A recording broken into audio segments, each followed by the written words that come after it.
আমরা দুপুরের দিকে আপনারা দেখতে পাচ্ছেন যে এই তাজমহল রোডের এই বাসায় দোতলায় সেখানে অনলাইনে লেইজি ফারজানা নামে একটা পেজ থেকে তারা অবৈধ কসমেটিক্স বিদেশি বিভিন্ন কসমেটিক্স বিক্রি করছে, যেখানে কোনো আমদানিকারকের তথ্য নাই, প্রস্তুতকারকের তথ্য নাই।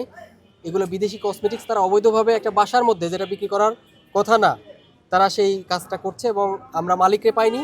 আমরা তাদের বিরুদ্ধে যে অবৈধ যে কসমেটিক্সগুলো ছিল সেগুলো আমরা জব্দ করেছি, এগুলো আমরা ধ্বংস করে দেব এবং এই রুমটি আমরা সিলগালা করে দিচ্ছি এবং তার বিরুদ্ধে আইনগতভাবে ব্যবস্থা নেওয়া হবে। নিয়মিত প্রায় 70 কার্টুনের মতো বিভিন্ন ধরনের হোয়াইটেনিং ক্রিম, তারপরে ব্রেস্ট লার্জিং ক্রিম, এই টাইপের শ্যাম্পু, বিভিন্ন ধরনের হেয়ার অয়েল, বিভিন্ন ধরনের কসমেটিক্স, যেগুলো সবই অবৈধ।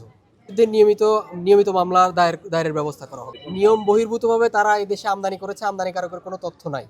এটা নকলও হতে পারে, নকল হওয়ার সম্ভাবনাও রয়েছে, তবে কোনো আমদানিকারকের তথ্য নাই, এটা অবৈধ।